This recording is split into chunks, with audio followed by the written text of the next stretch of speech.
हमने बहुत जगह भगत सिंह जी की तस्वीरें लगाई हुई हैं और उनकी एक छवि, उनकी एक गुस्सैल छवि दिखाने का प्रयास, या ये सोचिए कि ये गलती हम अनजाने में कर रहे हैं कि उनके एक हाथ में बॉम्ब और एक हाथ में पिस्टल आज अक्सर उनकी तस्वीरों में आपको दिखाई देंगी। लेकिन आप जानते हैं कि सच क्या है? सच है कि उन भगत सिंह जी के हाथ में हमेशा एक किताब हुआ करती थी।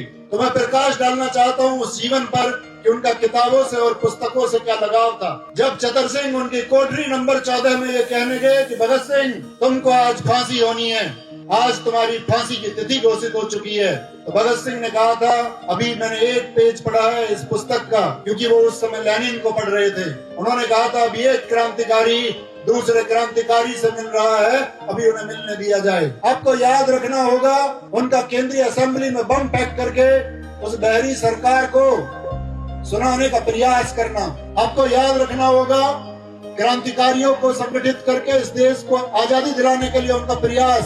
भगत सिंह के गांवों पर इस ब्रिटिश सरकार ने जब नमक रगड़ा तो भगत सिंह ऐसे मुस्कुराते थे जैसे कोई उनकी मालिश कर रहा हो।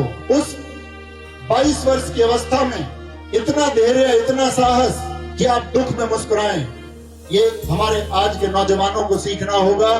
आपको भगत सिंह जी को इसलिए भी याद रखना चाहिए जब उनके पिताजी ने एक पत्र लिख के उनकी माफी के लिए गुहार लगा दी गवर्नर से, तो भगत सिंह जी को पता चलता है कि उनके पिताजी चाहते हैं कि उनकी सजा में कोई रियायत हो। तो उन्होंने अपने पिताजी को पत्र लिख के ये कहा था कि मैं उस खानदान से आता हूँ, मैं उस परिवार की परवरिश हूँ जिन्होंने इस देश की आजादी में कुर्बानियां दी हैं।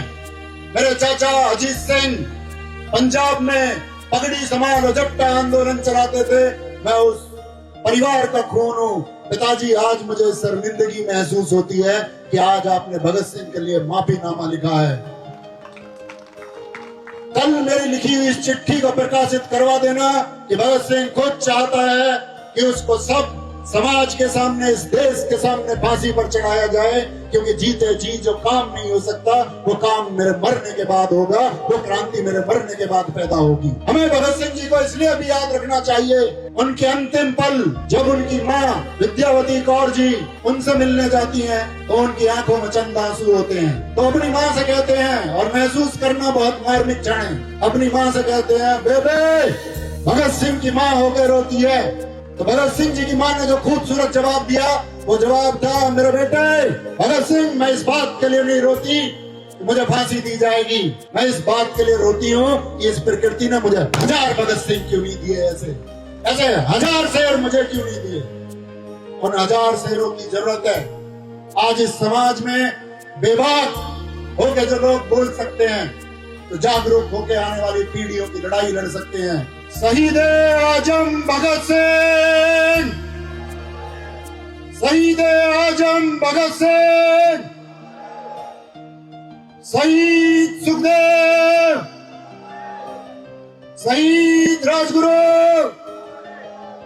भारत माता की वंदे